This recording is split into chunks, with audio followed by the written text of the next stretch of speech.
Се уште е во тек состанокот на шефовите на владите од државите од Средна и Источна Европа со Народна република Кина, а во каде што присуствува и владина делегација на чело со премиерот Емил Димитриев и останати владини представници. Целта на овој самит е унапредување на мултилатералната соработка помеѓу сите 16 земји членки кои што учествуваат на овој самит и унапредување на билатералната соработка со Народна република Кина. Димитриев истакна дека овој самит е од огромно значење за сите земји, но и за Македонија, која што користи средства од фондот на Народна република Кина, наменети за инфраструктурни проекти. Предлагам овде да ја погледнеме изјавата од Димитриев. Сите земји кои што се тука, Македонија ќе го пренесе искуството од соработката во овој формат. Значи, ние веќе користиме средства од фондот со кои финансираме автопатна инфраструктура. Исто така на самитот ќе отвориме и други прашања кои што би биле предмет на идна соработка. Јас очекувам дека и останатите земји ќе имаат активно учество со конкретни предлози, се со цел, значи, самиот формат да ја реализира својата цела и за која е наменет. Тоа го кажав и вчера на билатералната средба со кинескиот премиер, значи можностите за соработуваме се огромни и нам ни е драго што Кина има интерес да инвестира во овие региони кај што се нашите земји. Во делегацијата и вице-премиерот за економски прашања Владимир Пешевски, кој присуствуваше на панел дискусијата транспорт и логистика. Тој истакна дека за една држава од огромно значење за да се зголемат инвестициите, странските инвестиции, потребна е инфраструктура. Ја истакна и рангирањето од страна на Светска банка, на извештајот на Doing Business, на кој што Македонија скокна за 2 места и е 10-та во регионот. Истакна дека овие финансирања од страна на Кина се исто толку важни колку и европските финансирања во однос на инфраструктурата. Овде предлагам да ја погледнеме изјавата од вице-премиерот Пешевски. Овој коридор 10, значи од пристаништето во Атина, што оди кон Будимпешта, дека е можно да се направи еден поголем логистички центар, што се разбира за Македонија ќе значи понатамо што зголемување на економската активност, позаселен економски раст, но повторно ќе кажам, многу е важно да се следат трендовите.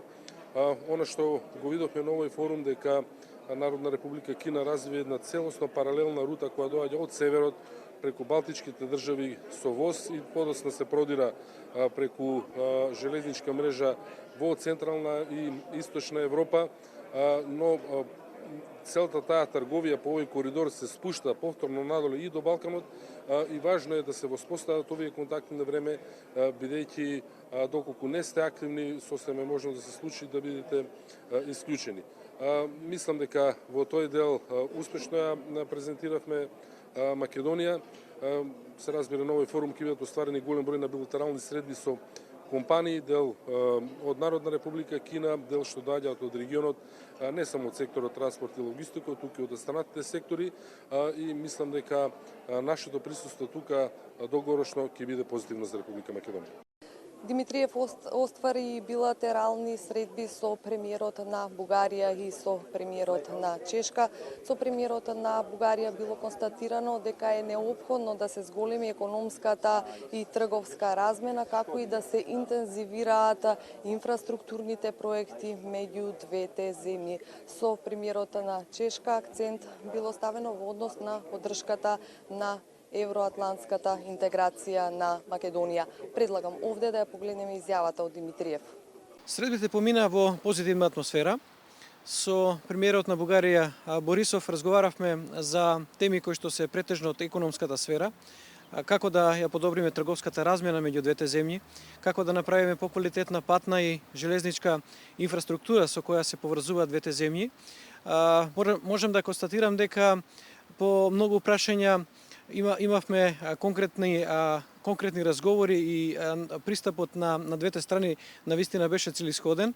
Јас очекувам дека во иднина отворените прашања кои се меѓу нашите две земји ќе бидат затворени се со цел за подобра билатерална соработка, подобра регионална соработка помеѓу нашите две земји. Исто така и настредбата со чешкиот премиер, еден од главните акценти беше нашата улога во справување со мигрантската криза, за која што од чешка страна беше искажана голема благодарност, и вториот дел е поддршката на Чешка на Македонија во делот на интеграциите на нашата земја во Европската унија и НАТО. Министерот за надворешни работи Никола Поповски пак се сретна со неговиот унгарски колега Петер Сијарто. Да погледнем од изјавата на Поповски, која била темата на разговор со неговиот колега од Унгарија. Имавме две клучни теми на кои разговаравме. Едната е поврзана со самитот во Рига, односно соработката помеѓу Кина и 16 земји од Централна и Источна Европа. Најмногу разговаравме за можностите за инфраструктурно поврзување, бидејќи во овој формат постојат многу можности за патна, железничка или енергетска инфраструктура во која постои интерес помеѓу земјите во регионот и поддршка од кинеска страна за финансирање на такви проекти. Вториот дел на дискусиите се однесуваше на нашата билатерална соработка и природно поддршката која Унгарија ја дава за европска и евроатлантска иднина на Република Македонија. За нас е значајно ова се случи час поскоро и сметаме дека овој тип на разговори со нашите партнери во Европа ќе ни помогнат да ја надминеме онаа ситуација во која страдавме навистина многу во делот на имиџот после долгата политичка криза. Се надеваме дека наскоро со спроведувањето на изборите оваа страница ќе може да биде свртена и во тој момент Унгарија, Чешка и многу други земји од Европската унија ќе можат да бидат двигатели на евроатлантската агенда за Република Македонија. Во секој момент се очекува да се потпише спогодба помеѓу владата на Република Македонија и владата на Народна Република Кина за меѓусебно ослободување од визи за носители на дипломатски и службени пасоши.